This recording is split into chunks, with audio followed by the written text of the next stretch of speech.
Welcome to our in-depth exploration of the applications of the laws of thermodynamics. In this video, we take you on a comprehensive journey through the foundational principles of thermodynamics and their wide-reaching applications in both theoretical science and industry. Whether you're a student, researcher, or professional, this video will help you understand how the laws of thermodynamics govern everything from heat engines to cutting-edge technologies.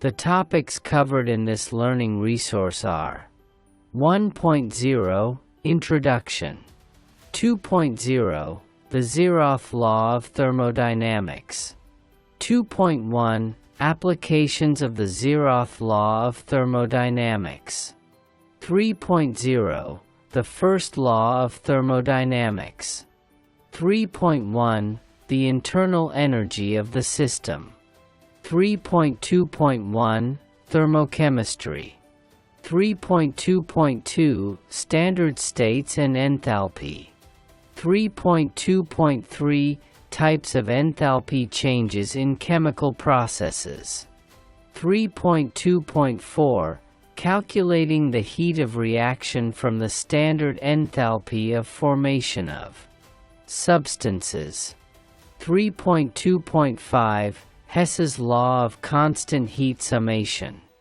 3.2.5.1 Diagrammatic Presentation of the Hess's Law, 3.2.5.2 Mathematical Representation of Hess's Law, 3.2.5.3 Practical Explanation of Hess's Law, 3.2.5.4 Facts to consider while solving problems related to Hess's Law, 3.2.6 Bond energy, 3.2.6.1 Thermodynamic significance of bond energy, 3.2.6.2 Applications of bond energy in thermodynamics, 3.2.7 Lattice energy and Born-Haber cycle, 3.2.7.1 Lattice energy,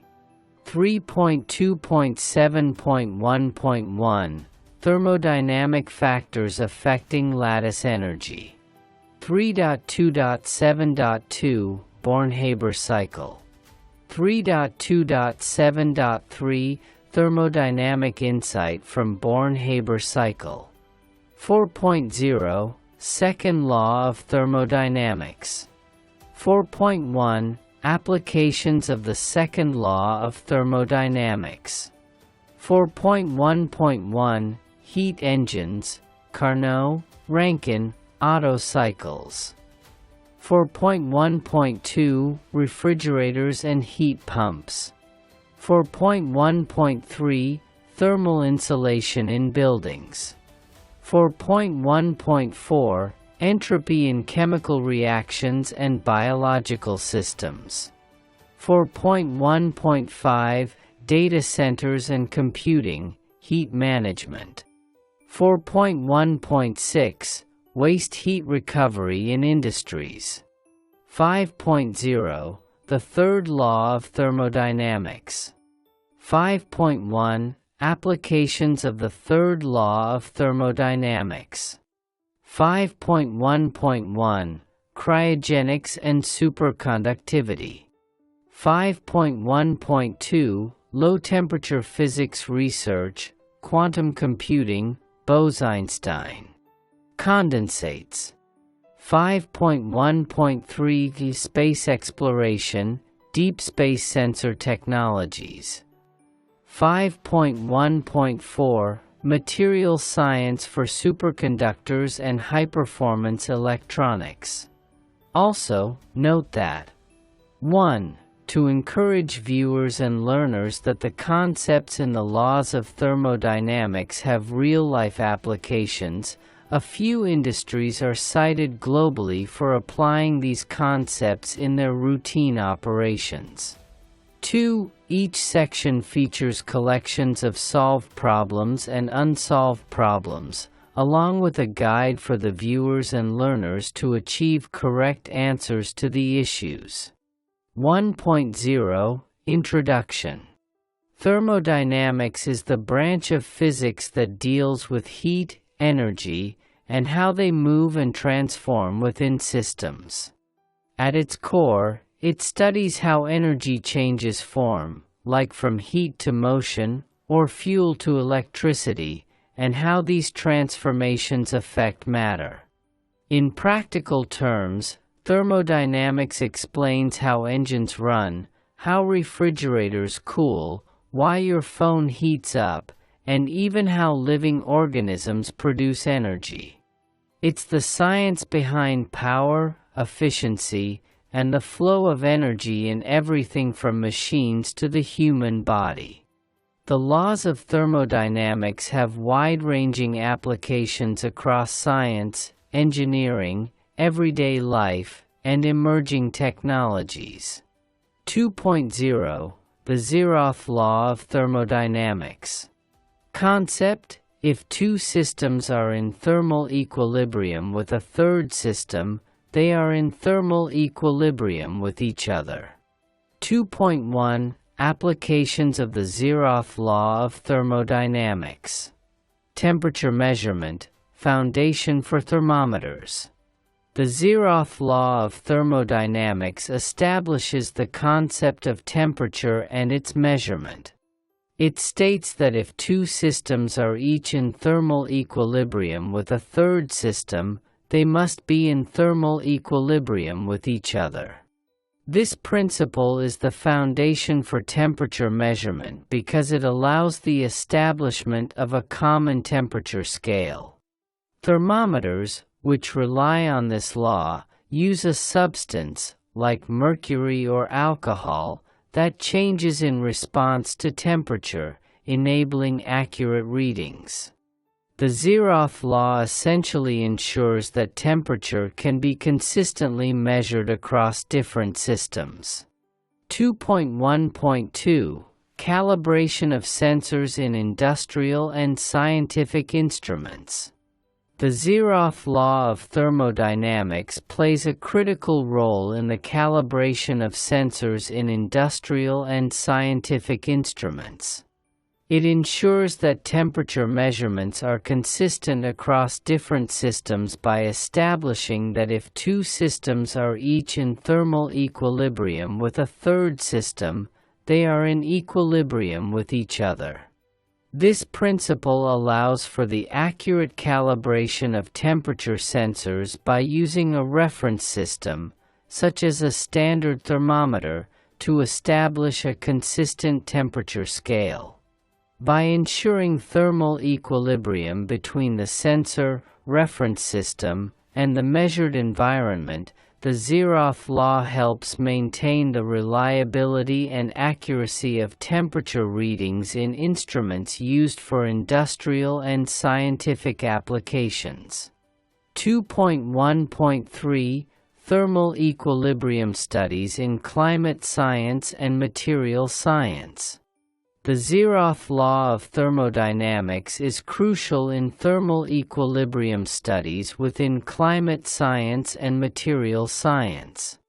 It states that if two systems are in thermal equilibrium with a third system, they must be in thermal equilibrium with each other. In climate science, this principle helps in understanding the flow of heat energy between the Earth's atmosphere, oceans, and surface, ensuring consistent temperature measurements across different systems. In material science, the Zeroth Law supports the study of heat transfer and phase changes in materials by ensuring that temperature differences are accurately measured when materials interact with each other or with their environment, facilitating research into thermal properties and behaviors. Solve Problem 2.0. A thermometer is placed in a cup of hot coffee and reads 90 degrees Celsius. The thermometer is then placed in a cup of tea and reads 80 degrees Celsius. After that, The coffee and tea are mixed in a large container. What can be said about the final temperature of the mixture? Solution to solve problem 2.0. According to the Zeroth Law of Thermodynamics, when the thermometer is placed in the coffee and reads 90 degrees Celsius, it means that the thermometer is in thermal equilibrium with the coffee.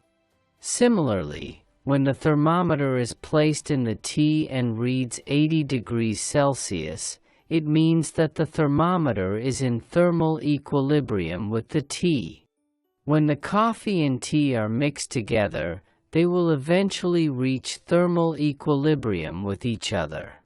Since the coffee is at a higher temperature, 90 degrees Celsius, than the tea, 80 degrees Celsius, heat will flow from the coffee to the tea until they reach a common temperature.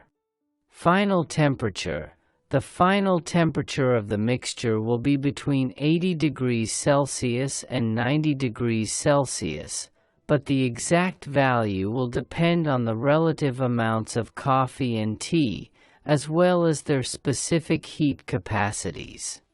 The final temperature of the mixture will be between 80 degrees Celsius and 90 degrees Celsius.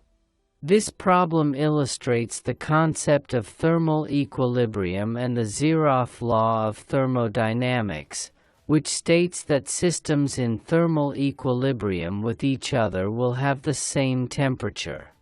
Problem 2.0. The Earth's atmosphere and ocean are two large systems that interact with each other through heat transfer. Suppose the temperature of the atmosphere is 20 degrees Celsius and the temperature of the ocean is 18 degrees Celsius.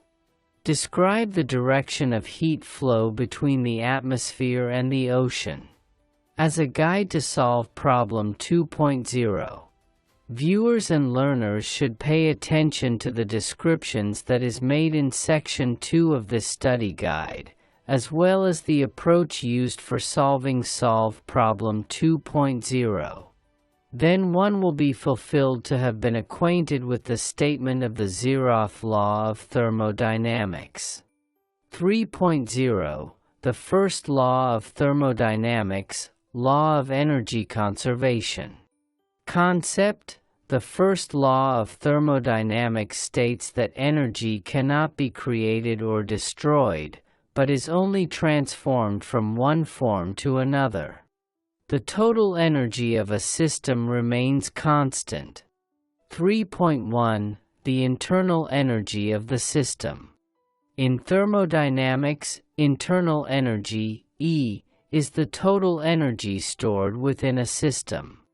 It includes the kinetic energy of particles moving around, and the potential energy from the forces between them.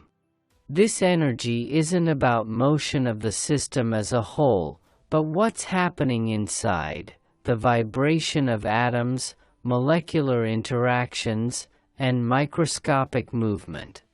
When heat, Q, is added or work, W, is done, the internal energy changes, and that's what drives physical and chemical processes. Let us think of a pot of water on a stove. As you heat it, the water molecules start moving faster.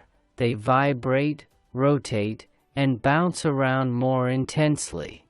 You're not moving the pot itself, but inside, energy is building up. That increased movement is a rise in internal energy. The more heat you add, the more active the molecules become, and eventually, the water boils. That's internal energy in action. It's the invisible energy inside a system that drives physical changes, even when nothing seems to be happening from the outside. Equation 1 shows the relationship between the change in internal energy, delta E, of the system and the quantity of heat flow, as well as work done in the system, from the statement of the second law of thermodynamics. Equations 2 to 5 are also derived from equation 1, due to stated conditions as follow. Under isothermal condition we have equation 2. In adiabatic condition we have equation 3. In an isochoric condition we have equation 4, and for work done during expansion and compression, we have equation 5. For work done during compression delta V equals VE, since from V2 V1, V1 E V2. For work done during expansion delta V equals plus VE, since from V2 V1, V2 V1. Where delta E is the change in internal energy of the system. Q is the heat added to the system, positive if heat is added, negative if heat is removed. W is the work done by the system, positive if the system does work on the surroundings, negative if work is done on the system. V, volume of the system. P, pressure of the system. Note that units of all quantities should be in SI units and converted to desired units after the solution to problem is obtained. 3.1 Applications of the First Law of Thermodynamics. Internal combustion engines, cars, motorcycles. The First Law of Thermodynamics, which is the law of energy conservation, is fundamental to the operation of internal combustion engines in cars and motorcycles. It states that energy cannot be created or destroyed, only transformed from one form to another. In internal combustion engines, chemical energy from fuel is converted into thermal energy through combustion. This thermal energy then drives the movement of pistons, converting heat into mechanical work. The engine also releases excess energy in the form of heat to the exhaust system, demonstrating the conversion and transfer of energy as outlined by the first law. Power plants: coal, nuclear, hydroelectric. Here is the operation of power plants, including coal, nuclear, and hydroelectric plants. In coal and nuclear power plants, chemical energy from coal or nuclear energy from uranium is converted into thermal energy through combustion or fission. This heat is used to produce steam, which drives turbines to generate mechanical energy, which is then converted into electrical energy. In hydroelectric power plants, gravitational potential energy of water is converted into kinetic energy as it falls, which is then used to turn turbines and generate electricity. In all cases, energy is conserved but transformed across different forms as outlined by the first law. Refrigeration and air conditioning. The first law of thermodynamics is key to the operation of refrigeration and air conditioning systems. In these systems, electrical energy is used to drive a compressor that pressurizes a refrigerant gas. The refrigerant absorbs heat from the inside of the space, e.g., a refrigerator or room, and carries it away as it condenses and evaporates. The heat is then released outside as the refrigerant undergoes a phase change, transferring thermal energy from the interior to the exterior. Essentially, electrical energy is converted into mechanical energy by the compressor and heat energy, allowing the system to maintain a cooler temperature inside, in accordance with the first law of thermodynamics. Battery charging and discharging. The first law of thermodynamics applies to battery charging and discharging processes. During charging, electrical energy is supplied to the battery, which is converted into chemical energy stored within the battery's electrodes. This transformation of energy enables the battery to store power. When discharging,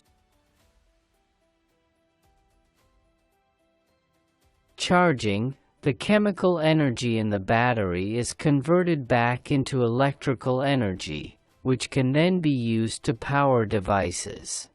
Throughout these processes, the total energy remains constant, demonstrating the conservation of energy as described by the first law. Human metabolism and nutrition. The first law of thermodynamics is fundamental to human metabolism and nutrition.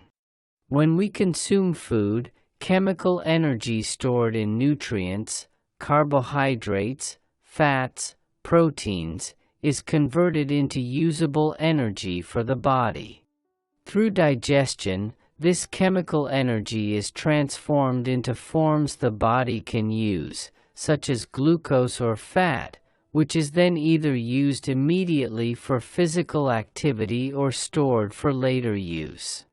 During metabolism, the body also generates heat as a byproduct, which is released to maintain body temperature.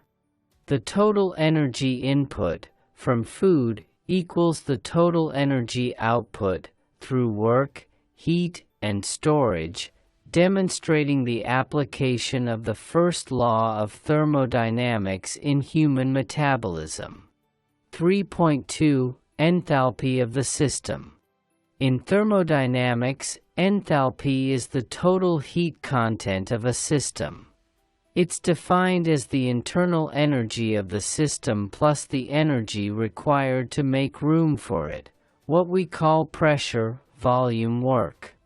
Enthalpy helps us track how much heat is absorbed or released during a process at constant pressure, like in most real-life reactions. Let us also consider a boiling water in a covered kettle. As the water heats, its internal energy increases, and it also pushes against the lid as steam forms. This is pressure, volume, work.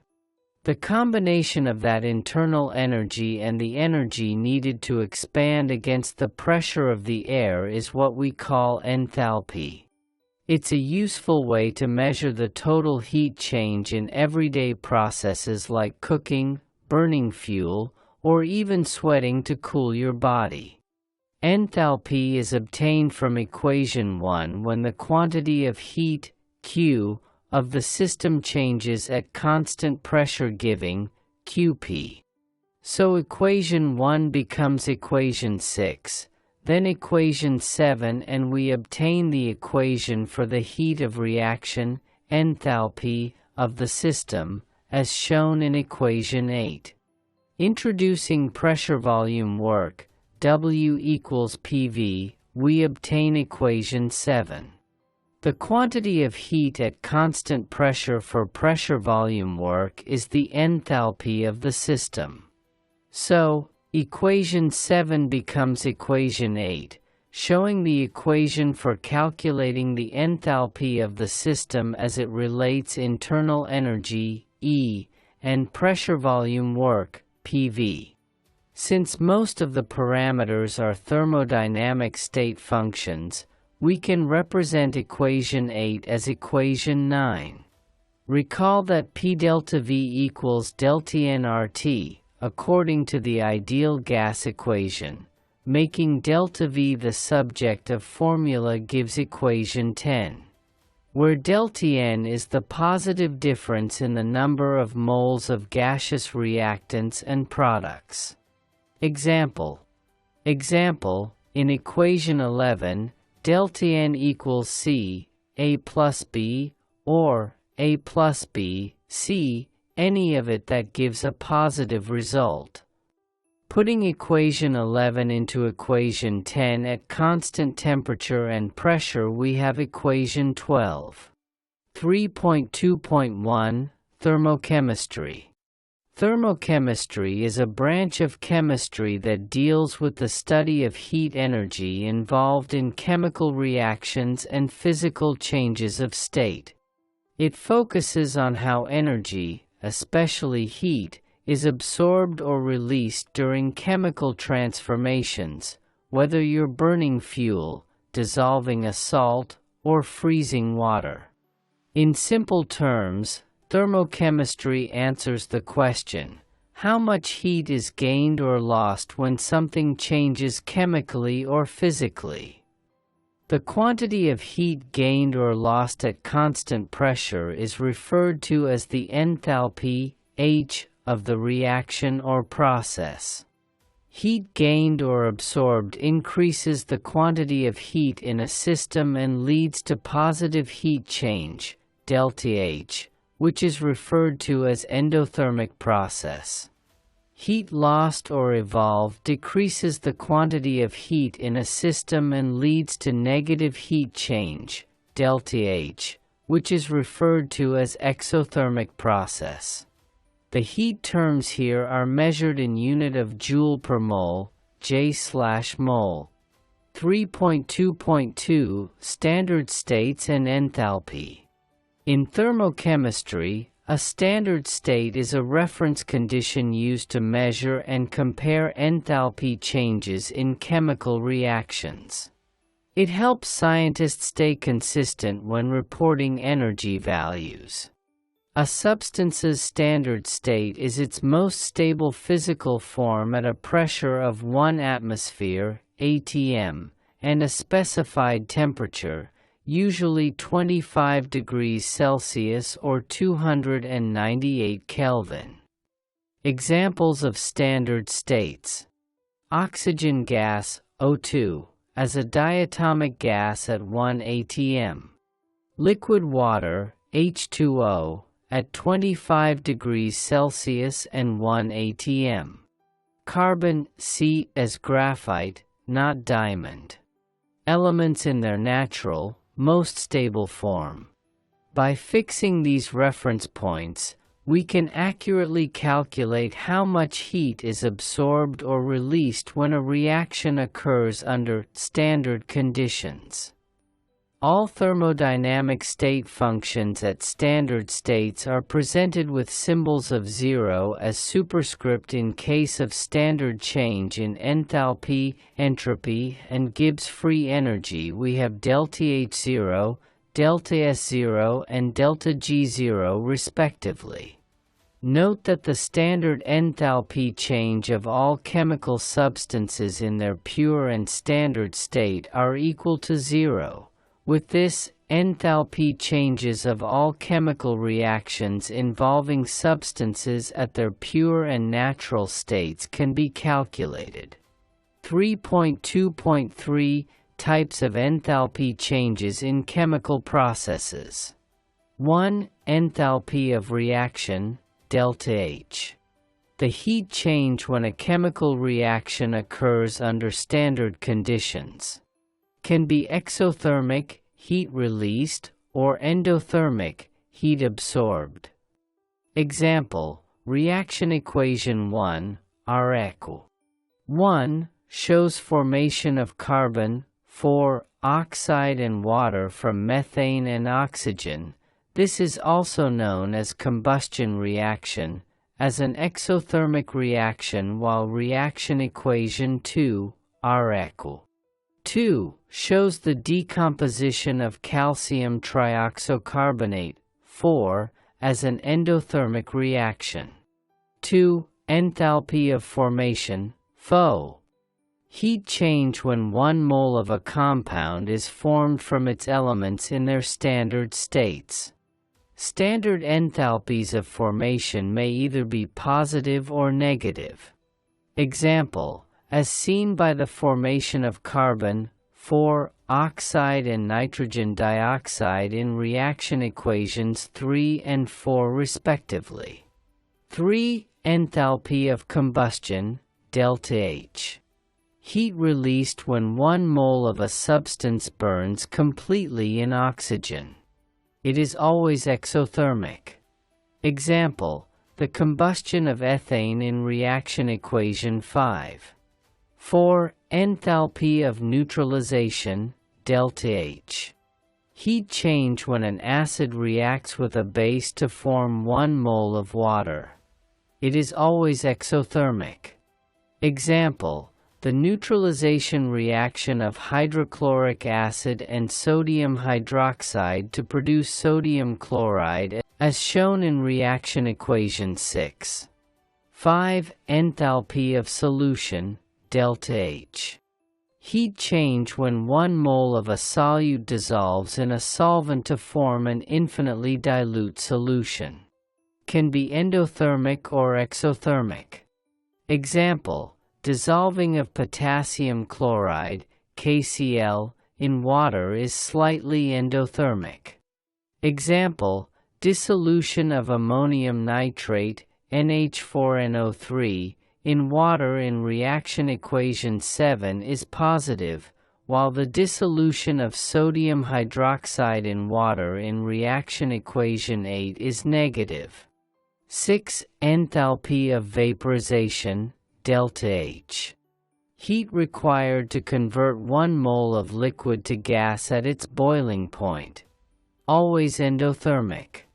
Example: vaporization of water in reaction equation 9. 7. Enthalpy of fusion, delta HF. Heat required to convert 1 mole of solid to liquid at its melting point. Always endothermic. Example: heat required to convert 1 mole of solid water to liquid as shown in reaction equation 10. 8. Enthalpy of sublimation, sub. Heat required to change 1 mole of a solid directly into gas, bypassing the liquid state. Example: sublimation of iodine solid to gaseous iodine as shown in reaction equation 11. 9. Lattice enthalpy, delta H. Heat change when 1 mole of an ionic compound is formed from its gaseous ions, or vice versa. It may be an endothermic or exothermic reaction. Example: formation of lattice, from ions, is exothermic, while breaking lattice is endothermic as shown in reaction equation 12 and 13 respectively. Note the arrangements in reaction equations 12 and 13 as well the values of the lattice enthalpies when we get to the study the Hess's law. 3.2.4 Calculating the heat of reaction from the standard enthalpy of formation of substances. The application of the first law of thermodynamics could lead to the calculation of standard enthalpy of reaction of substances by taking the standard enthalpy of reactants and products into equation 13, EQU 13. Here the sum of standard enthalpies of all reactants is subtracted from the sum of standard enthalpies of all products. Solved problem 3.0. Reaction equation 1 shows the combustion of methane as repeated here. CH4, G, plus 2O2, G, CO2, G, plus 2H2O, L. Standard enthalpy of formation of the reactants and products are HOC4, G, equals minus 75.17 kilojoules per mole. HO2, G, equals 0 kilojoules per mole. HOCO2, G, equals minus 393.51 kilojoules per mole. And HO2O, L, equals minus 285.83 kilojoules per mole. Calculate the heat of reaction for the combustion of methane. Solution to problem 3.0. Steps involved here are to substitute the standard enthalpy of the substances into equation 13, take into account the number of moles of these substances in the combustion equation and evaluate to obtain the result as shown here. The answer is -890 kilojoules per mole, which is equivalent to the value of heat of combustion of methane shown in reaction equation 1. Problem 3.0. Reaction equation 5 shows the heat reaction required for the combustion of methane as repeated here. 2C2H6 G plus 7O2 G 4CO2 G plus 6H2O L delta H equals -3119.62 kilojoules per mole. Standard enthalpy of formation of the reactants and products are HOC2H6 G equals -84.70 kilojoules per mole. HO2 G equals 0 kilojoules per mole. HOCO2 G equals -393.51 kilojoules per mole. Calculate the standard enthalpy for the formation of water, H2O, in the reaction equation. Guide to solve problem 3.0. The steps used for solving solve problem 2.0 will be used, and standard enthalpy of formation of water made the subject of formula. Viewers and learners will be correct if they obtain -285.83 kilojoules per mole as the standard enthalpy for formation of water in this problem 3.0. 3.2.5 Hess's law of constant heat summation. Hess's law states that the total enthalpy change for a reaction is the sum of the enthalpy changes of the individual steps into which the reaction can be divided, regardless of the path taken. In other words, the enthalpy change of a reaction is the same whether it occurs in one step or multiple steps. This is a consequence of the fact that enthalpy is a state function, meaning that the change in enthalpy depends only on the initial and final states, not on the pathway taken. 3.2.5.1 Diagrammatic presentation of the Hess's law. This diagram illustrates the Hess's law of constant heat of formation. It shows that heat of the reaction could be calculated by following the reaction path 1 to the overall reaction, or following through the 3 reaction paths to the overall reaction. 3.2.5.2 Mathematical representation of the Hess's law. Mathematically, the Hess's law can be represented as in equations 14. In the diagram shown in the previous section, 3.2.5.1, we have that equation 14 will be represented as equation 15, where overall reaction is the enthalpy change of reaction is the total enthalpy change of the overall reaction. Steps is the sum of the enthalpy changes of individual reaction 1, 2, and 3. 3.2.5.3 Practical explanation of Hess's law. Imagine a complex chemical reaction that occurs through multiple intermediate steps.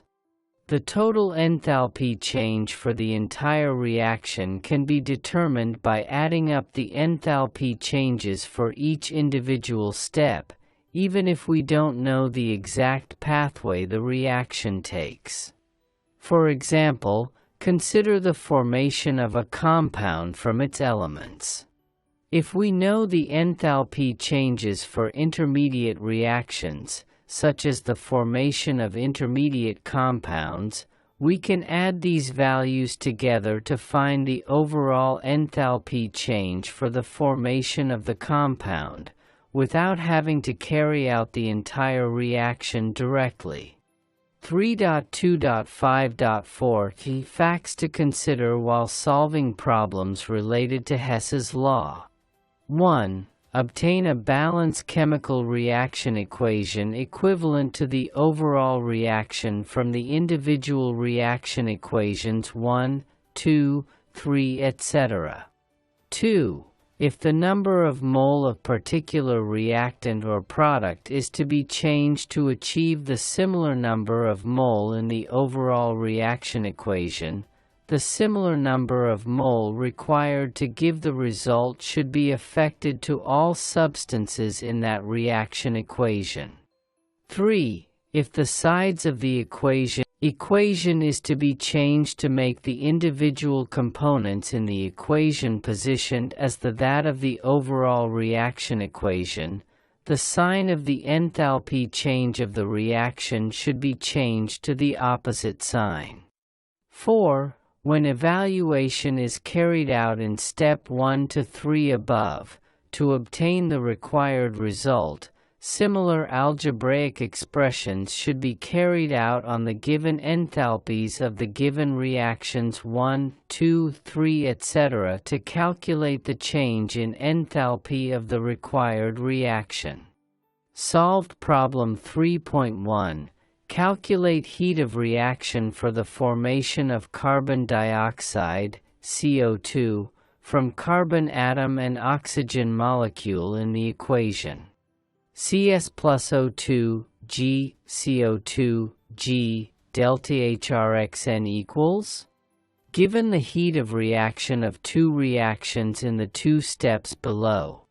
1. Formation of carbon monoxide, CO, from carbon C and oxygen O2.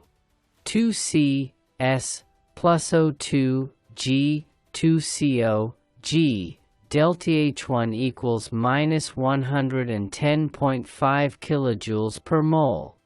2. Formation of carbon dioxide CO2 from carbon monoxide CO and oxygen O2. 2CO G plus O2 G 2CO2 G delta H2 equals minus 283.0 kilojoules per mole. Solution to solve problem 3.1. Overall reaction equation. Cs plus O2 G CO2 G delta HRXN equals xkj/mole. Making the reaction equations in step 1 and 2 to be equivalent to that in the overall equation as described in section 3.2.5.3, we add up the equations in step 1 and 2 to obtain the second line in of this solution, giving the overall reaction equation as in the third line of this solution. The third line of this solution is not satisfactory because the overall reaction equation has 1 mole for all components, so we divide all the sides of the equation by 2 to obtain the fourth line of this solution. Carrying out the above algebraic processes on the enthalpy change of the two reactions, we have the required results as seen here. The heat of reaction for the formation of carbon, 4, oxide in this problem is 196.75 kilojoules per mole. Solve problem 3.2, given the following reactions and their enthalpy changes. 1. C3H8, G, plus 5O2, G, 3CO2, G, plus 4H2O, L, delta H equals minus 2,220 kilojoules per mole. 2. Cs plus O2, G, CO2, G, delta H2 equals minus 393.5 kilojoules per mole. 3. H2, G, plus 1/2O2, G, H2O, L, delta H3 equals minus 285.8 kilojoules per mole. Using Hess's law, calculate the enthalpy change for the formation of propane. 3C S plus 4H2 G C3H8 G delta H4 equals? Solution to solve problem 3.2. Reversed equation 1 to take the form of the desired equation and consider the heat of the reaction delta H, as shown in the first line of this solution. Multiply equation 2 by 3, for the same reason, as shown in the second line of this solution. Multiply equation 3 by 4, for the same reason, as shown in third line of this solution. Adding through the newly formed reaction equations and enthalpy of reactions in line 1, 2, and 3 gives the solution to the problem. Therefore, adding through the new enthalpy of reactions as evaluated, we have the sixth line of this solution as the required heat of reaction. The enthalpy change for the formation of propane from the given equation and heat of reaction is 103.7 kilojoules per mole. Problem 3.1. Given the following reactions and their enthalpy changes. 1. Cs plus O2 G CO2 G delta H equals minus 393.5 kilojoules per mole. 2. CO G plus 1/2O2 G CO2 G delta H2 equals minus 283.0 kilojoules per mole. 3. Cs plus 1/2O2 G CO G delta H3 equals? Using Hess's law, calculate the enthalpy change for the reaction Cs plus 1/2O2 G CO G.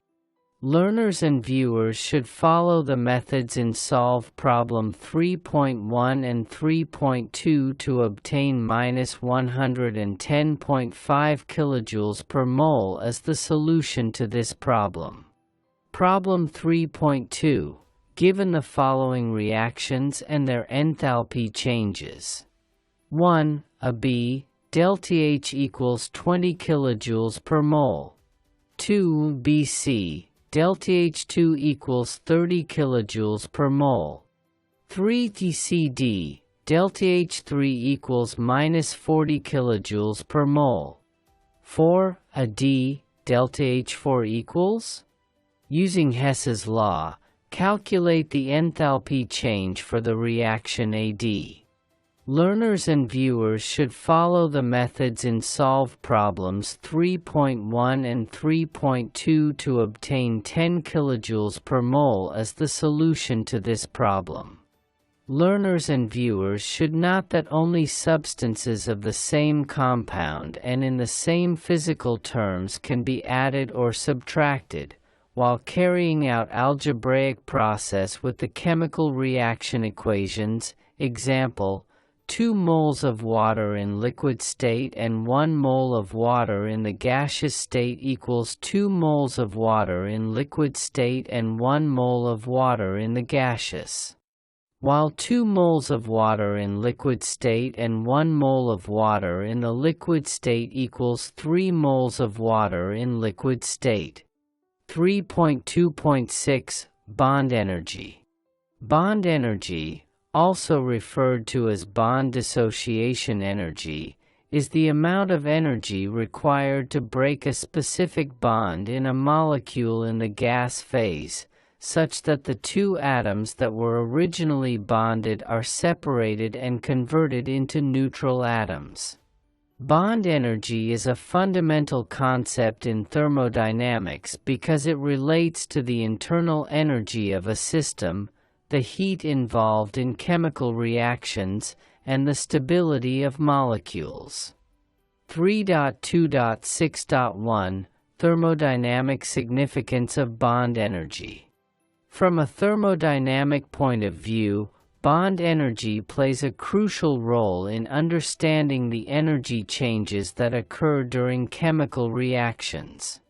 Here's a comprehensive breakdown of bond energy in thermodynamics. 1. Bond energy and chemical reactions. During a chemical reaction, bonds in the reactants must be broken and new bonds formed in the products. The total change in the internal energy, delta-U, or enthalpy, delta-H, of the system can be understood by considering the bond energies involved. Breaking bonds. To break a bond, energy is required to overcome the attractive forces between the bonded atoms. This process is endothermic, meaning it absorbs energy from the surroundings. Forming bonds. When new bonds are formed in the products, energy is released, and this process is exothermic, meaning it releases energy to the surroundings. The overall energy change in the reaction, delta-HRXN, depends on the difference between the energy required to break the bonds in the reactants and the energy released when the bonds in the products are formed as shown in equation 16. In this context, bond energies are key contributors to calculating the heat of reaction or enthalpy change. 2. Enthalpy of bond dissociation. The bond dissociation enthalpy, D, is the energy required to break a bond in 1 mole of molecules in the gas phase, resulting in 2 neutral atoms, as shown in reaction equation 14. This energy is positive, as energy is absorbed when the bond is broken. The bond dissociation energy for a given bond varies depending on the molecular environment, the type of atoms involved, and the bonding. 3. The bond energy and stability. The stability of a molecule is strongly related to the strength of the bonds between its atoms. Molecules with strong bonds, high bond energy, are typically more stable and less likely to undergo dissociation. For example, strong bonds, molecules like nitrogen, N2, have a strong triple bond with a high bond energy of approximately 9.76 eV. This makes the molecule stable and less reactive. Weak bonds, in contrast, a molecule like hydrogen, H2, has a weaker bond with a bond energy of around 4.5 eV, making it more reactive. Thus, bond energy provides insight into the reactivity and stability of molecules. High bond energy implies a more stable molecule, and low bond energy corresponds to a molecule that is more likely to undergo reactions. 4. Bond energy and temperature. Bond energies are typically measured at a reference temperature, usually 298 K, standard conditions. However, bond energies can vary with temperature, as thermal motion influences the energy of the system. At higher temperatures, the increased kinetic energy of molecules may make it easier to break bonds, altering the effective bond energy. 5. The bond energy and heat of formation.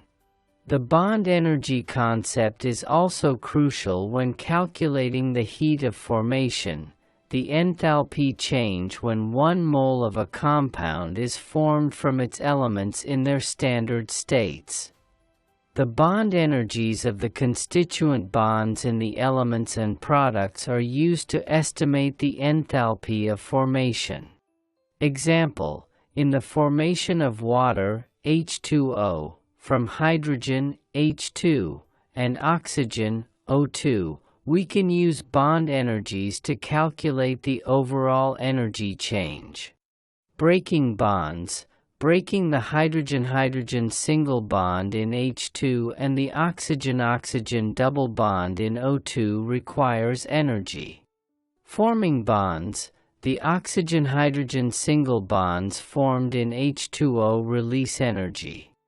By summing up the bond energies of all the bonds involved, we can calculate the overall heat of formation of water. Note that this method assumes that the bond energies are additive and that the reaction occurs in the gas phase. 6. Average bond energy versus individual bond energies.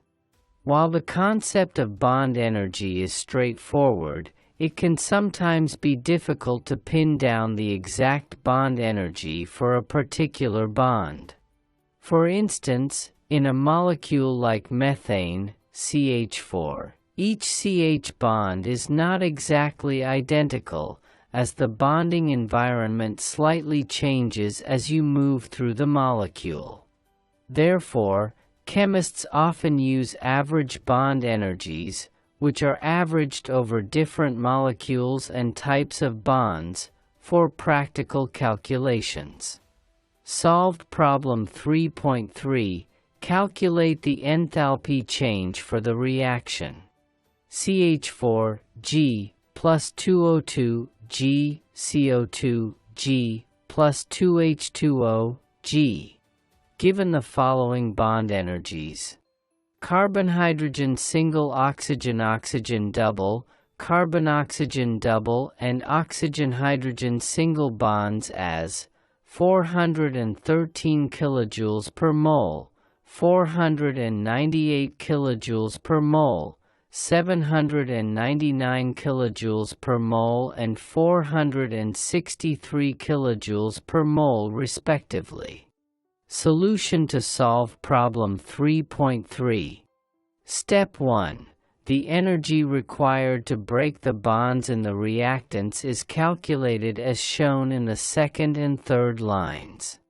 CH4, G, plus 2O2, G, CO2, G, plus 2H2O, G, the equation of reaction.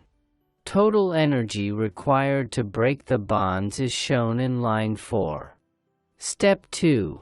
The energy released when the bonds in the products are formed is calculated as shown in the 5th and 6th lines.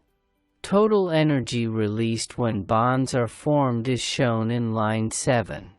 Step 3. Then, the enthalpy change is calculated using equation 16. ΔH equals energy required to break bonds, energy released when bonds are formed. The enthalpy change for the reaction is minus 802 kilojoules per mole. Problem 3.3.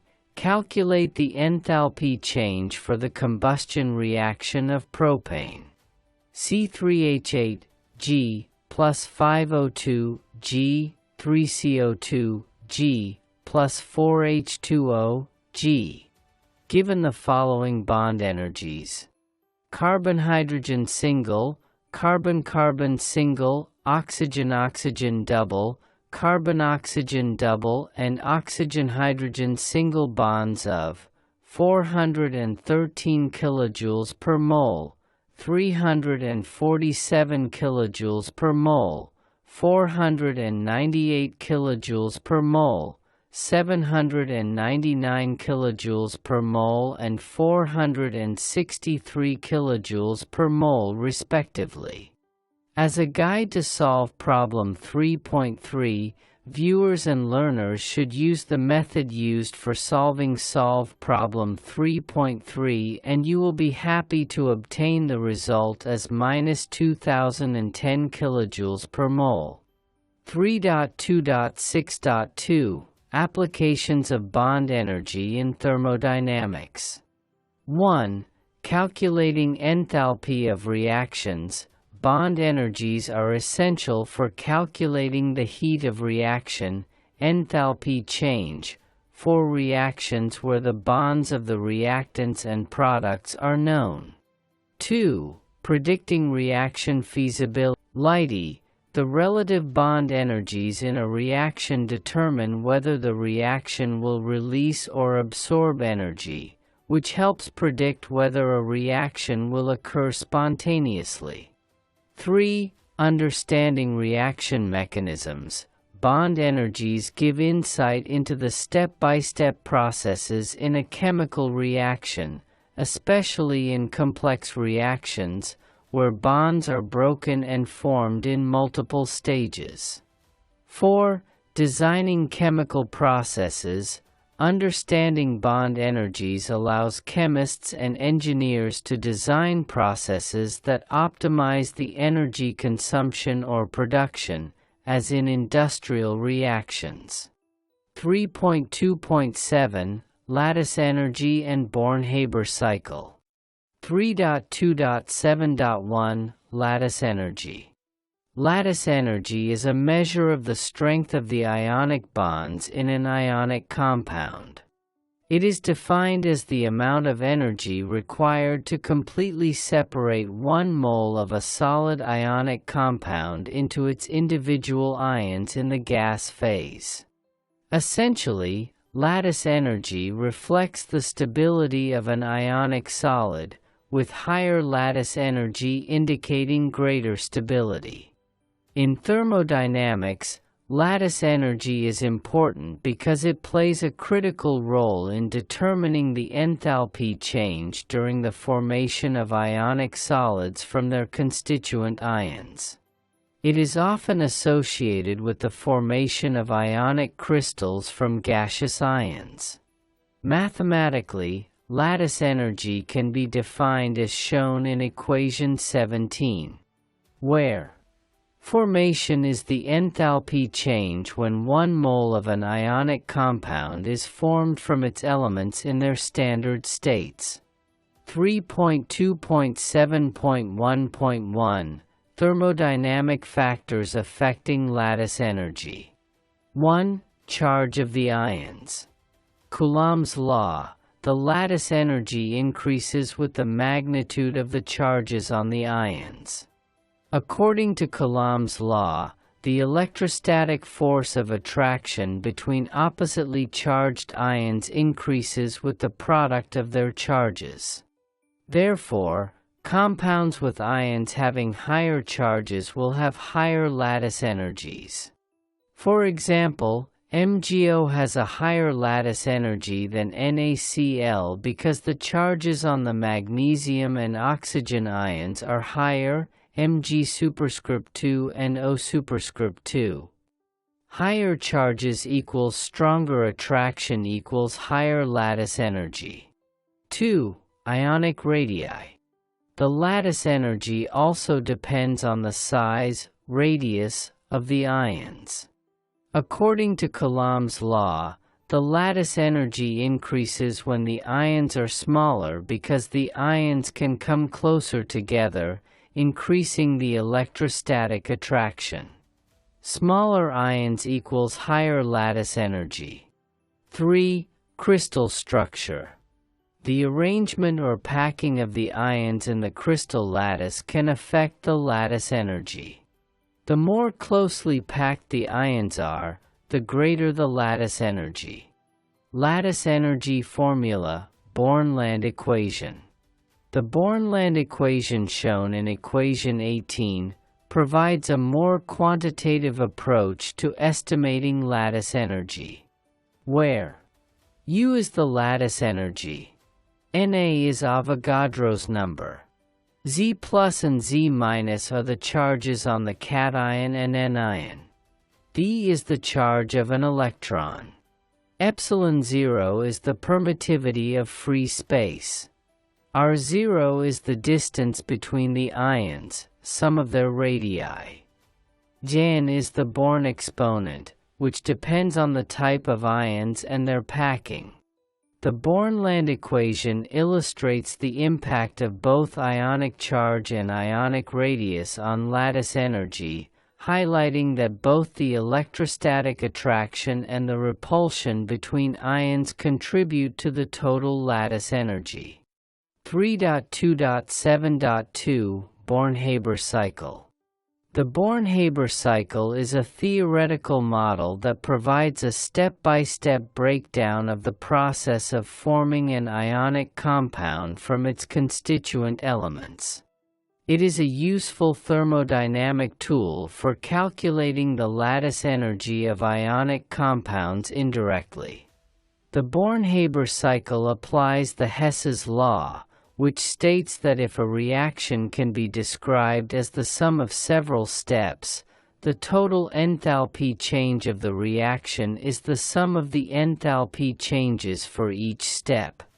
The Born-Haber cycle involves the following key steps. 1. Sublimation of the solid metal, cation formation. The first step involves converting the metal into a gas.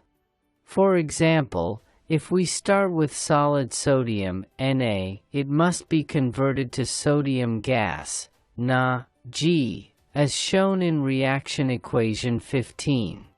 This step requires sublimation energy, sublimation. The energy required for this step is called the sublimation enthalpy. 2. Ionization of the metal, ion formation. The second step is to remove an electron from the metal atom to form a positive ion. For sodium, this involves ionizing the sodium atom to form sodium ion, Na+, as shown in reaction equation 16. This requires ionization energy, ionization. 3. Dissociation of the non-metal molecule, anion formation. For an element like chlorine, the nonmetal exists as a diatomic molecule, Cl2. In this step, we break the diatomic molecule into individual atoms, which requires bond dissociation energy, dissociation, as shown in reaction equation 17. 4. Electron affinity, electron addition to anion. The next step is to add an electron to the nonmetal atom, forming a negative ion, anion. This releases energy and is known as the electron affinity, electron, as shown in reaction equation 18. The electron affinity is negative because energy is released when an electron is added to the atom. 5. Formation of the ionic solid, lattice energy. Finally, the ions come together to form the ionic lattice, which releases energy in the form of lattice energy, lattice, shown in reaction equation 19. Born-Haber cycle equation.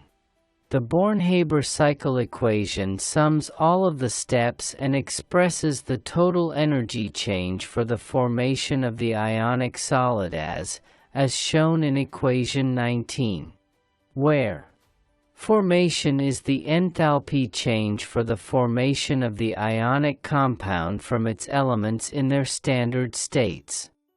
Lattice is the lattice energy, which is the energy released when the ions come together to form the ionic solid. 3.2.7.3 Thermodynamic insight from Born-Haber cycle. 1. The Born-Haber cycle allows us to determine the lattice energy of an ionic compound indirectly. This is important because lattice energy is difficult to measure directly, especially for solid ionic compounds. 2. The cycle applies Hess's law, which states that the total energy change for a reaction is the sum of the energy changes for the steps that lead to it.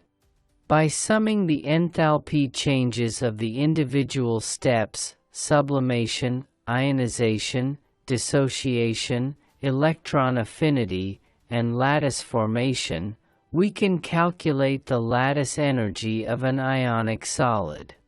3. The Born-Haber cycle highlights the energy required to separate ions, positive and negative, and the energy released when these ions come together to form the solid lattice. This is a key concept in understanding ionic bonding and the stability of ionic compounds. Solve problem 3.4. The parameters below are for aluminium and chloride ions. use these parameters to calculate the lattice energy of aluminium chloride using the Born-Land equation. Na equals Avogadro's number, 6.022 by 1023 mol minus. Z plus, charge of Al superscript 3, equals plus 3. Z minus, charge of Cl, equals minus 1. E, elementary charge, equals 1.602 times 10 minus 19. Epsilon 0, permittivity of free space, equals 8.854 times 10 minus 12 C2J minus 1 M minus 1. R0, distance between ions, or the sum of their ionic radii, equals 0.535 A plus 1.81 A equals 2.345 A equals 2.345 times 10 minus 10 M. Gen, Born exponent, a constant related to the structure of the crystal, for AlCl3, N is almost equal to 9. Solution to solve problem 3.4. Substitute the given parameters into equation 18 for lattice energy, U. Step 1. Calculate the individual parts. The numerator as shown on line 3. The denominator as shown on line 4. The third part of the equation as shown on line 5. Putting all the part in the single equation as shown in line 6, we have U, as shown here. Therefore, the lattice energy of aluminium chloride, AlCl3, is approximately minus 5.00 times 10 J/mol or minus 5,000 kilojoules per mole. Problem 3.4. The parameters below are for sodium and chloride ions. Use these parameters to calculate the lattice energy of sodium chloride using the Born-Land equation. Na equals Avogadro's number, 6.022 by 1023 mol minus. Z plus, charge of Na, equals plus 1. Z minus, charge of Cl, equals minus 1. E, elementary charge, equals 1.602 times 10 minus 19.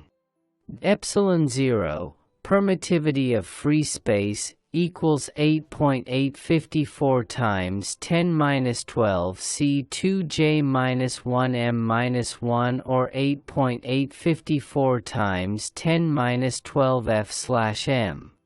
R0, distance between ions, or the sum of their ionic radii, equals 2.82 x 10 superscript 1 M. Gen, Born exponent, a constant related to the structure of the crystal, for AlCl3, N is almost equal to 9.1. Guide to solve problem 3.4. Learners or viewers should follow the steps in solve problem 3.4 using equation 18. This will give the lattice energy of sodium chloride, NaCl, as approximately minus 768 kilojoules per mole. Solved problem 3.5. Calculate the lattice energy of aluminium chloride, AlCl3, using the following data. Enthalpy of formation of AlCl3, S delta HF equals minus 704 kilojoules per mole. Enthalpy of sublimation of ALS, sub equals 326 kilojoules per mole. First ionization energy of Al, GIE equals 578 kilojoules per mole. Second ionization energy of Al, GIE2 equals 1817 kilojoules per mole. Third ionization energy of Al, GIE3 equals 2745 kilojoules per mole. Bond dissociation energy of Cl2, G delta HD equals 243 kilojoules per mole. Electron affinity of Cl, GeA equals -349 kilojoules per mole. Solution to solved problem 3.5. Step 1. The total ionization energy of aluminium, i.e. total, is calculated using the equation ion shown in the first line. Step 2. The total energy required to form Cl ions is calculated as shown in the fourth and sixth line, considering that there will be Born breaking and formation as well as considering the valency of the ions involved. Step 3. The lattice energy is calculated using equation 19. So, the lattice energy of aluminium chloride, AlCl3, is approximately -5,488 kilojoules per mole. Problem 3.5.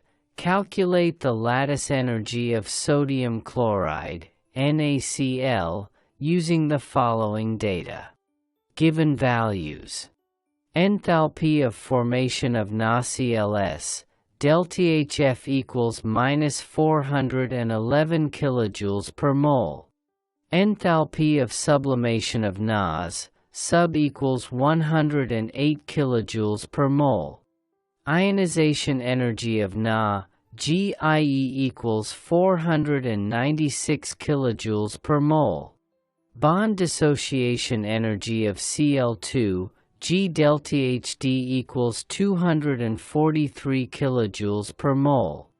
Electron affinity of Cl, GeA equals -349 kilojoules per mole. Guide to solve problem 3.5. Learners and viewers should follow the steps used in solve problem 3.5. By carefully writing out the desired equations, substituting the given parameters into the equations and evaluating accordingly, one will be glad to obtain the -787.5 kilojoules per mole as the lattice energy of sodium chloride in this problem. 4.0 Second Law of Thermodynamics. Concept, entropy, disorder, of an isolated system always increases. Heat flows spontaneously from hot to cold. This further emphasizes that heat naturally flows from a hotter object to a cooler one, and that the total entropy or disorder of an isolated system always increases over time. 4.1 Applications of the Second Law of Thermodynamics. 4.1.1 Heat engines, Carnot, Rankine, Otto cycles. This governs the efficiency of heat engines like the Carnot, Rankine, and Otto cycles. In these engines, energy is converted from heat into work, but some energy is always lost as waste heat due to irreversibility and the increase in entropy. Carnot cycle. The Carnot engine is an idealized model that shows the maximum possible efficiency of a heat engine. It operates between two thermal reservoirs, and the second law dictates that not all the heat from the hot reservoir can be converted into work. Some of it must be rejected to the cold reservoir, leading to an increase in entropy. Rankine cycle. In steam power plants, the Rankine cycle transforms heat into work using water/steam. The second law limits efficiency, as some energy is lost to the surroundings as waste heat during the phase changes of water. Otto cycle. Found in gasoline engines, the Otto cycle involves the combustion of fuel to produce work. The second law dictates that not all the thermal energy from combustion can be converted into mechanical work. Some of it inevitably increases the system's entropy, leading to wasted energy in the form of heat. 4.1.2 Refrigerators and heat pumps. The second law of thermodynamics plays a critical role in the operation of refrigerators and heat pumps. It states that heat naturally flows from a hot object to a cold one, and to move heat in the opposite direction, work must be done. In refrigerators, work is done by a compressor to transfer heat from the cold interior to the warmer exterior. The second law dictates that this process requires energy input, usually electrical, to move the heat against its natural flow, from the cold space inside the fridge to the warmer environment outside. Some energy is always lost as waste heat in the process. Heat pumps work similarly to refrigerators but are used to transfer heat in the opposite direction, from a cold exterior to a warm interior, e.g., heating a house. Again, energy is required to move the heat against its natural gradient, and the second law ensures that not all the input energy is converted into useful heat. Some is lost as waste heat. 4.1.3 Thermal insulation in buildings. Crucial in the application of thermal insulation in buildings. This law states that heat naturally flows from areas of higher temperature to areas of lower temperature, and to prevent this flow, energy must be expended. In buildings, thermal insulation is used to resist this natural flow of heat, helping to maintain desired indoor temperatures. During cold weather, insulation prevents heat from escaping the warm interior of the building to the colder exterior, thus reducing the need for additional heating and minimizing energy loss. Summer, in hot weather, insulation helps keep the heat from entering the building from the outside, maintaining a cooler indoor environment and reducing the need for air conditioning. The second law dictates that without insulation, heat would continuously flow out in winter and into the building in summer, requiring more energy to maintain comfortable temperatures. Insulation works by slowing down this heat transfer, conserving energy and improving energy efficiency. 4.1.4 Entropy in chemical reactions and biological systems. Applies significantly to chemical reactions and biological systems. In chemical reactions, the second law dictates that the total entropy of the system and its surroundings increases. During a reaction, energy is often released or absorbed, and while some reactions may decrease entropy locally, e.g., forming a more ordered structure, the overall entropy of the system must increase. This is why spontaneous reactions tend to move towards equilibrium, where entropy is maximized. Biological systems. In biological systems, while living organisms maintain low entropy internally by consuming energy, e.g., from food or sunlight, the second law still holds as they interact with their environment. Metabolic processes like cellular respiration increase the entropy of the surroundings as energy is transformed.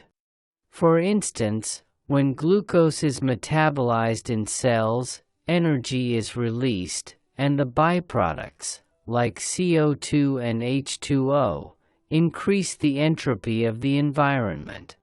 Thus, in both chemical reactions and biological systems, the second law drives the natural tendency toward increased disorder, and while local reductions in entropy may occur, e.g., during growth or metabolism, the total entropy of the system plus surroundings always increases. 4.1.5 Data centers and computing, heat management. The law plays a critical role in heat management within data centers and computing. This law states that heat naturally flows from areas of higher temperature to areas of lower temperature, leading to an increase in entropy. Data centers. In data centers, servers and computers generate significant amounts of heat during operation. The second law dictates that to prevent overheating and ensure optimal performance, heat must be transferred from the internal components, which become hotter, to the surroundings, the cooler environment. This process requires energy input, typically through air conditioning or liquid cooling systems, to move the heat away from sensitive equipment. Computing. As computing power increases, so does the heat produced by processors and storage devices. Effective heat management is necessary to prevent damage to components, and the second law ensures that cooling systems must work to remove this excess heat. This leads to increased energy consumption for cooling, highlighting the inefficiency of heat transfer and the need for constant energy input to manage the system's entropy.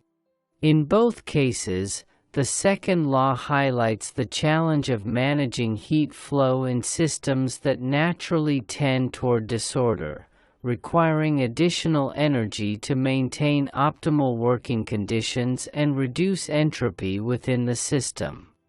4.1.6 Waste heat recovery in industries. This also applies to waste heat recovery in industries by emphasizing that not all the energy used in industrial processes can be converted into useful work, and some energy is inevitably lost as waste heat. According to this law, heat naturally flows from areas of higher temperature to lower temperature, and this heat can be recovered and reused to improve efficiency. Waste heat recovery. In industrial settings, processes like manufacturing, chemical production, and power generation produce excess heat, which would typically be released into the environment. The second law indicates that this waste heat increases the entropy of the surroundings, so capturing and reusing this heat helps reduce overall energy loss. Heat recovery systems, such as heat exchangers or thermoelectric generators, recover waste heat and use it to preheat fluids, generate electricity, or support other processes, thereby improving energy efficiency. By recovering and reusing waste heat, industries can reduce their energy consumption, lower operational costs, and minimize the environmental impact, in line with the principles of the second law, which highlights the inevitability of some energy loss but also provides a method for mitigating it. 4.2 Key mathematical expressions in the second law of thermodynamics. The second law of thermodynamics can be stated in several equivalent ways, most commonly via the Clausius and Kelvin-Planck formulations. It is most fundamentally embodied in the concept of entropy. Below are a set of core insights, each accompanied by its key mathematical expression and a short description. 4.2.1 Clausius inequality. Equation 20 is used for any real, irreversible process in an isolated universe. The total entropy change universe is non-negative. Equality holds only for a reversible process. Just as in case of enthalpy as a state function, Equation 21 shows that entropy is also a state function and takes the same expression. Equation 22 shows that the change in entropy of the system is an integral of the partial difference the quantity of heat and temperature. This is negative when system does work to the surrounding as shown in equation 23. For point 2.2, differential form of the second law, description, this has that, in any infinitesimal step, the change in entropy ds of a system is at least as large as the heat delta Q it absorbs divided by the absolute temperature T at which the transfer occurs, as shown in equation 24. The equality holds for a reversible transfer. For point 2.3, entropy change for heat flow, this is as shown in equation 25. It has that, for a reversible heat transfer between two reservoirs at Th and Tc. It also shows that, heat Q flowing from a hot reservoir at Th to a cold one at Tc increases total entropy. Spontaneous heat flow, Th of Tc, thus always raises the entropy of the combined system. For point 2.4, Kelvin, Planck statement and Carnot efficiency. No heat engine can be 100% efficient. The maximum, Carnot, efficiency between two baths is. This is illustrated in equation 26, even an ideal, reversible, heat engine operating between a hot reservoir at Th and cold reservoir at Tc must reject some heat to the cold side, reflecting the irreversibility embodied in the second law. 4.2.5 Statistical interpretation.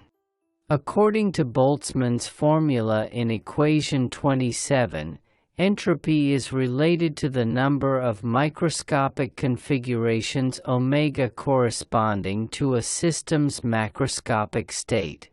Irreversible processes tend to move the system toward macrostates with vastly larger omega, that is higher entropy. Putting it all together, entropy as a state function, like energy, entropy depends only on the system's initial and final equilibrium states, not on the path taken. Zero of time, the requirement universe greater than or equal to 0 gives thermodynamics its directionality. Processes in an isolated system proceed toward ever greater disorder. Practical consequences: heat pumps, refrigeration, chemical reaction spontaneity, delta G equals delta H minus T delta S, and even the reliability of microscopic engines, e.g. molecular motors, are all governed by these second law constraints. These expressions form the bedrock of modern thermodynamics. Solved problem 4.0. A heat engine operates between two temperatures, 500 K and 300 K. If the engine absorbs 1000 J of heat from the high-temperature reservoir, calculate the maximum possible work that can be done by the engine. Solution to solve problem 4.0. Calculating the efficiency of the Carnot by using equation 26. Where Carnot is the efficiency, Tc is the temperature of the cold reservoir, 300 K, and Th is the temperature of the hot reservoir, 500 K. Substituting into the equation gives the Carnot efficiency as 0.4. The maximum possible work, W, can be calculated using the formula shown in line 5. Where QH is the heat absorbed from the high-temperature reservoir, 1000 J. So, the maximum possible work that can be done by the engine is 400 J.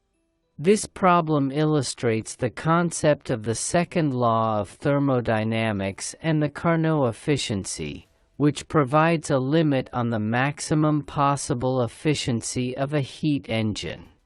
Problem 4.0. Calculate the change in standard entropy of reaction for the following reaction. 2H2G plus O2G H2O L. Given the standard entropies of hydrogen gas equals 130.7 J/mol K. Oxygen gas equals 205.2 J/mol K. Water in liquid state equals 69.9 J/mol K.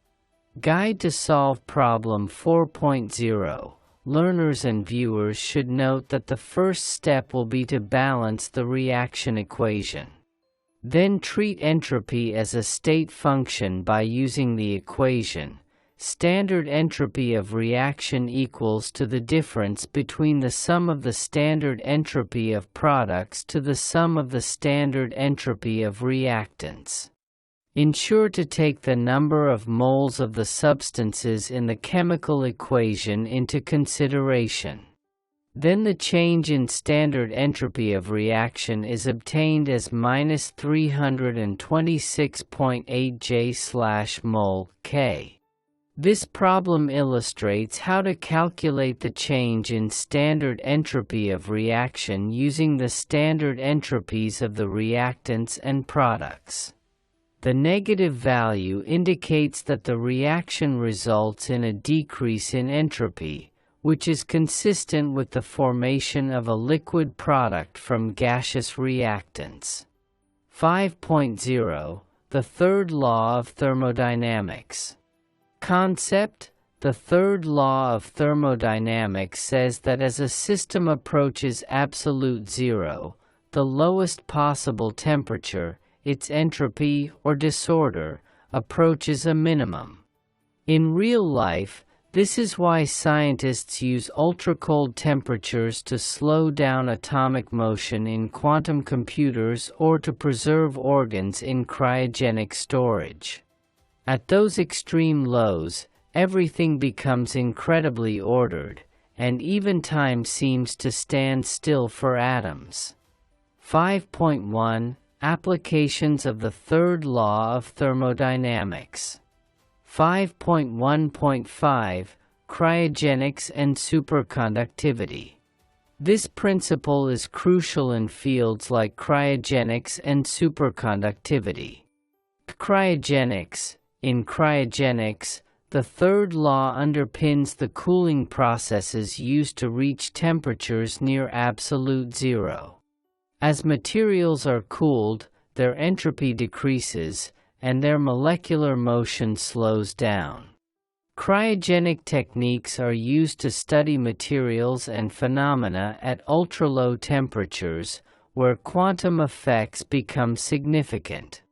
The lower the temperature, the closer the system's entropy gets to zero, allowing for precise control over material properties and reactions. Superconductivity. Superconductivity, the phenomenon where certain materials conduct electricity without resistance at very low temperatures, also relies on the third law. At temperatures close to absolute zero, these materials undergo a phase transition that minimizes their entropy, allowing for the establishment of superconducting states. As the temperature approaches zero, the material's atomic structures become highly ordered, and their entropy decreases, enabling perfect electrical conductivity. In both cryogenics and superconductivity, the third law provides a foundation for understanding and exploiting the behavior of materials at extremely low temperatures, where the reduction in entropy allows for unique and useful physical properties. 5.1.6. Low-temperature physics research, quantum computing, Bose-Einstein condensates. plays a critical role in low-temperature physics research, including fields like quantum computing and Bose-Einstein condensates, BECS. In quantum computing, maintaining extremely low temperatures is essential to minimize thermal noise and preserve quantum coherence in quantum bits, qubits. The third law implies that as temperature approaches absolute zero, the system's entropy decreases, allowing quantum states to be more stable and less prone to disruptions from environmental factors. This is crucial for maintaining the delicate quantum states necessary for quantum computation. Bose-Einstein condensates, BECS are states of matter that form at temperatures near absolute zero, where atoms behave as a single quantum entity. The third law is fundamental in BECS because, as temperature decreases, entropy drops, and the atom's quantum properties become more pronounced. In BECS, the entropy approaches a minimum, and the system enters a phase where all particles occupy the lowest possible energy state, leading to remarkable phenomena like superfluidity and quantum coherence. In both quantum computing and BEC research, the third law of thermodynamics helps explain how extreme cooling enhances quantum behaviors and allows scientists to study and harness the unique properties of matter at ultra-low temperatures. 5.1.7 Space exploration. Deep space sensor technologies is essential in space exploration, particularly in deep space sensor technologies. In deep space exploration, spacecraft and sensors operate in extremely cold environments where temperatures can approach absolute zero. The third law is significant because, at these low temperatures, the thermal motion of atoms and molecules slows down, minimizing entropy and allowing for more precise measurements. Deep space sensors designed to detect faint signals from distant stars, galaxies, or other celestial bodies must operate at low temperatures to minimize thermal noise, which could interfere with their sensitivity. The third law ensures that, as the temperature decreases, the noise and random movements of particles are reduced, allowing the sensors to maintain high accuracy and efficiency. Cryogenic detectors. Many space sensors, such as infrared detectors used in telescopes, require cooling to very low temperatures, cryogenic conditions, to reduce the background noise. At these temperatures, the entropy decreases, and the sensors can detect extremely weak signals, such as cosmic radiation or distant planet emissions, with higher precision. In deep space exploration, the third law facilitates the development of highly sensitive and accurate instruments by enabling low-temperature environments that reduce noise and enhance performance. 5.1.8 Material science for superconductors and high-performance electronics. This is crucial in material science, particularly in the development of superconductors and high-performance electronics. Superconductors. The third law is fundamental in superconductivity because, at extremely low temperatures, the entropy of a material decreases, allowing its atomic structure to become highly ordered. This ordering is necessary for the material to enter a superconducting state, where it can conduct electricity without resistance. The reduction in entropy at low temperatures enhances the material's ability to carry electrical currents without energy loss, which is essential for applications like magnetic resonance imaging, MRI, and quantum computing. High-performance electronics. In high-performance electronics, materials need to function efficiently at low temperatures to reduce energy loss and improve performance. The third law explains that at low temperatures, the entropy of semiconductor materials decreases, allowing for more predictable and stable behavior of charge carriers, like electrons. This contributes to the enhancement of properties such as electrical conductivity and switching speed, which are critical for advanced electronic devices, like transistors, lasers, and sensors.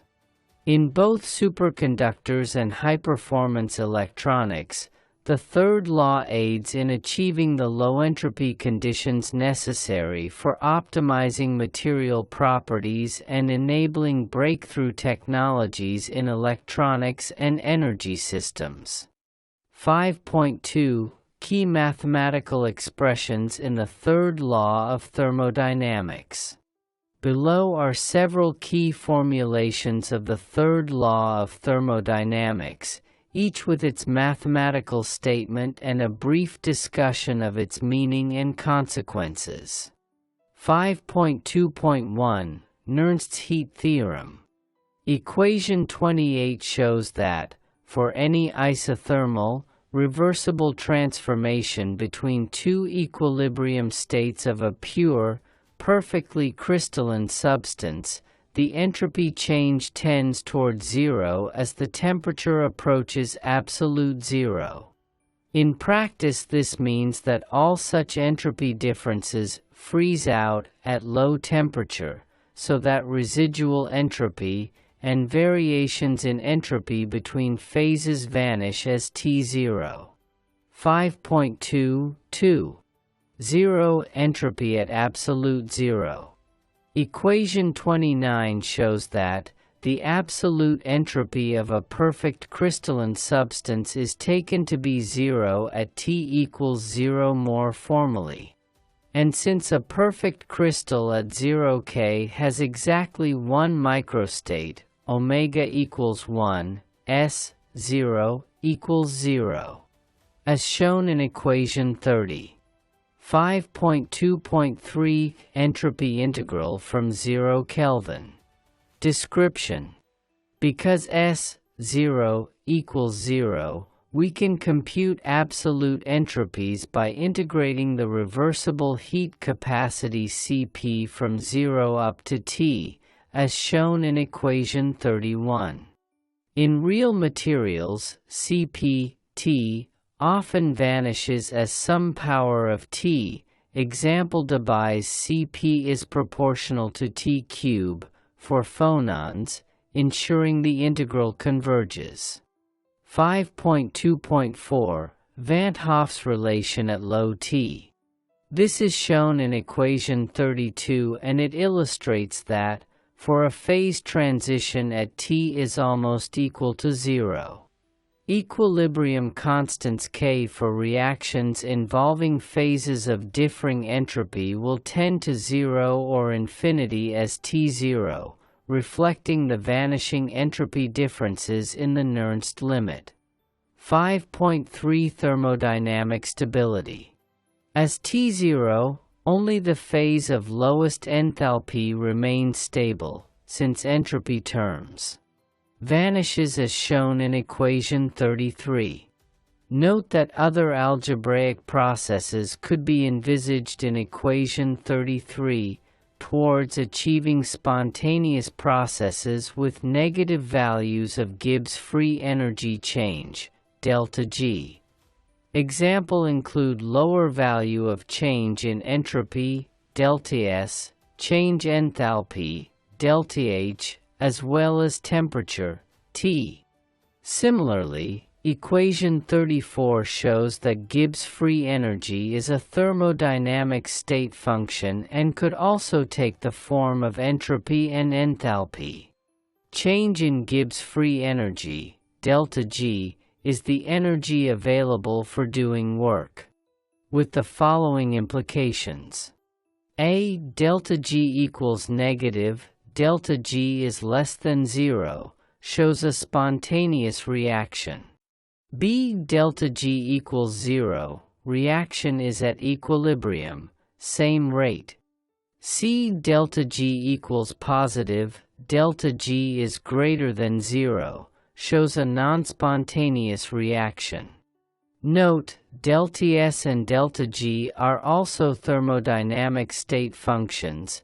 The standard states SO and GO respectively can be calculated as difference between the summation of reactants and products. Solve problem 5.0. Calculate the entropy change of a perfect crystal as the temperature approaches absolute zero, 0K, using the Maxwell-Boltzmann constant. Given values. Temperature, T equals 0K, approaching absolute zero. Maxwell-Boltzmann constant, Kb, equals 1.38 times 10 superscript 2 superscript 3 J/K. Solution to solve problem 5.0. According to the third law of thermodynamics, the entropy, S, of a perfect crystal approaches zero as the temperature approaches absolute zero. Using equation 30 as shown in line 2, where omega is the number of possible microstates. For a perfect crystal at absolute zero, omega equals 1, only one possible microstate.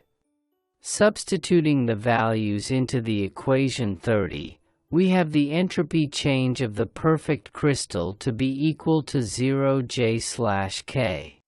This indicates that the entropy of the perfect crystal approaches 0 J/K as the temperature approaches absolute zero, 0K. This problem illustrates the concept of the third law of thermodynamics and the behavior of entropy at absolute zero. The Maxwell-Boltzmann constant is used to relate the entropy to the number of possible microstates. Learners and viewers should note that absolute zero is defined as 0 Kelvin, minus 273.15 degrees Celsius, or minus 459.67 degrees Fahrenheit. It is the theoretical temperature at which all matter would have zero entropy, and it is impossible to reach absolute zero by any finite number of processes. Problem 5.0. Consider a process where the change in Gibbs free energy, delta G, is related to the change in enthalpy, delta H, and the change in entropy, delta S, at a temperature of 273 K. If delta H equals minus 200 kilojoules per mole, calculate the change in Gibbs free energy and discuss its relation to the third law of thermodynamics. Guide to solve problem 5.0. The change in Gibbs free energy, delta G, can be calculated using the formula in equation 33. Note that 273 K is an absolute zero temperature, and at this condition, delta S equals 0. So, the value for delta G will be minus 200 kilojoules per mole. Learners and viewers should go ahead to discuss the relation of this result to the third law of thermodynamics. It is important that we present our learners and viewers with notable companies in the world that provide services directly involving the application of laws of thermodynamics. This will enable them to appreciate the in-depth applications of this subject and creates consciousness of its practical scenarios. A. Notable companies that provide services directly involving the application of the Zeroth Law of Thermodynamics are often found in industries related to temperature measurement, control, and thermal management. Here are some examples. 1. Honeywell provides temperature sensors and control systems that rely on the Zeroth Law to ensure accurate temperature measurements and control in various industries. 2. Omega Engineering offers temperature measurement and control solutions, including thermocouples and temperature sensors, that apply the principles of the Zeroth Law. 3. Fluke Corporation develops temperature measurement instruments, such as thermometers and temperature calibrators, that utilize the Zeroth Law to ensure accuracy and reliability. 4.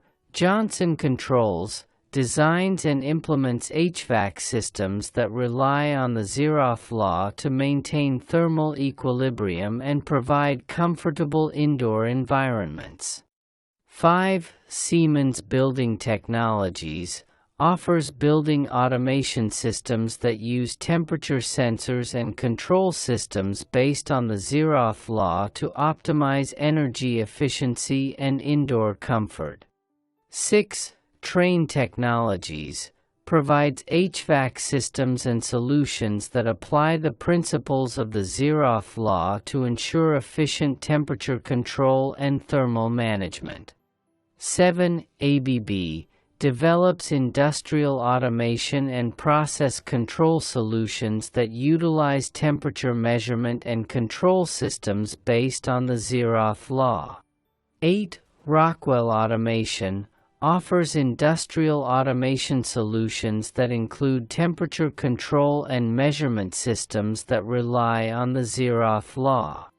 9. Schneider Electric provides industrial automation and control solutions that apply the principles of the Zeroth Law to ensure efficient temperature control and thermal management. 10. Philips Healthcare develops medical devices, such as thermometers and patient monitoring systems, that utilize the Zeroth Law to ensure accurate temperature measurements. 11. GE Healthcare offers medical devices and solutions that apply the principles of the Zeroth Law to ensure accurate temperature control and measurement in medical applications.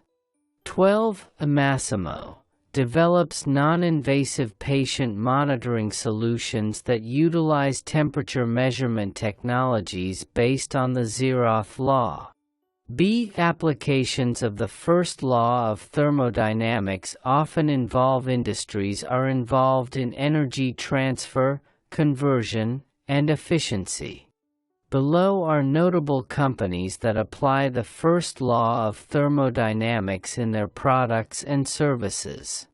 1. General Electric, GE, power plants and turbines, where energy is converted from thermal energy to mechanical and electrical energy. This process involves the careful management of energy conversion to maximize efficiency and reduce waste. 2. Siemens Energy provides energy solutions, including gas turbines, steam turbines, and renewable energy systems. 3. ExxonMobil, one of the world's largest publicly traded oil and gas companies, involved in the exploration, production, and refinement of petroleum and natural gas.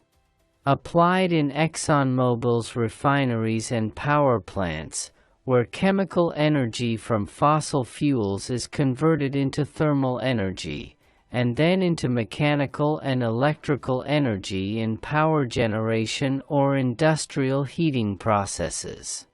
4. Tesla designs and manufactures electric vehicles, energy storage systems, and solar products. 5.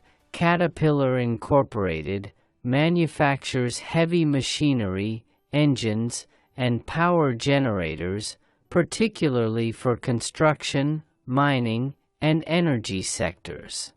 Caterpillar applies the First Law in its engines, where chemical energy in fuel is converted into mechanical energy.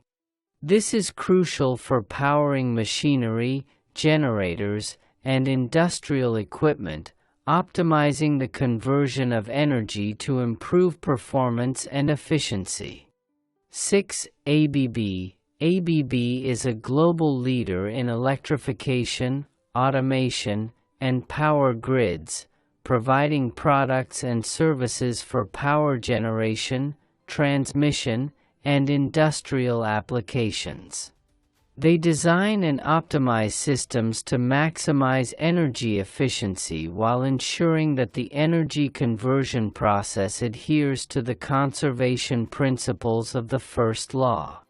7. Schneider Electric specializes in energy management and automation solutions, providing products to improve energy efficiency and reduce waste in buildings, industries, and infrastructure. 8. ArcelorMittal, one of the world's largest steel manufacturing companies, involved in the production of steel and related products. Where chemical energy from coke or natural gas is converted into heat energy to melt iron ore, which is then further processed into steel. 9. Vestas, a leading global manufacturer of wind turbines and provider of wind energy solutions. In Vestas wind turbines, mechanical energy from the rotation of the turbine blades is converted into electrical energy, directly applying the First Law of Thermodynamics. Energy conservation and efficiency are key design principles to ensure maximum energy conversion from wind to electricity. 10. BASF, a leading global chemical company, producing a wide range of chemicals, plastics, and performance products for industries including automotive, agriculture, and energy.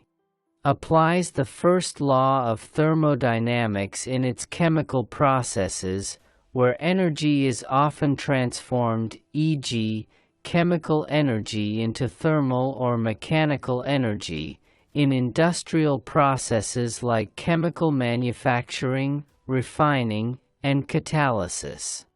11. Hitachi. Hitachi is a diversified multinational company that manufactures power systems, construction machinery, and industrial equipment.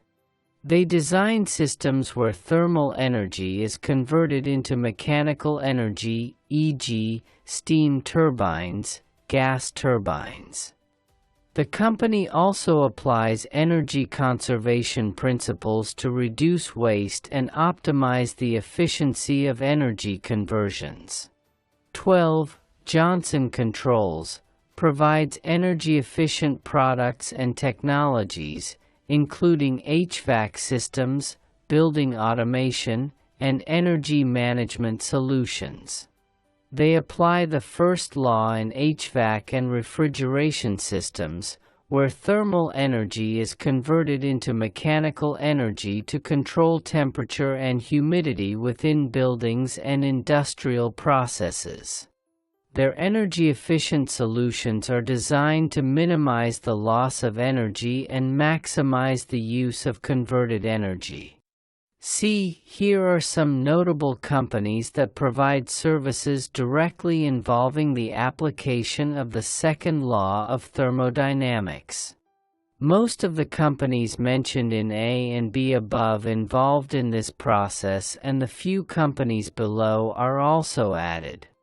1. Lattice offers energy analytics platforms that identify energy leaks in real time, helping manufacturers save up to $500,000 yearly.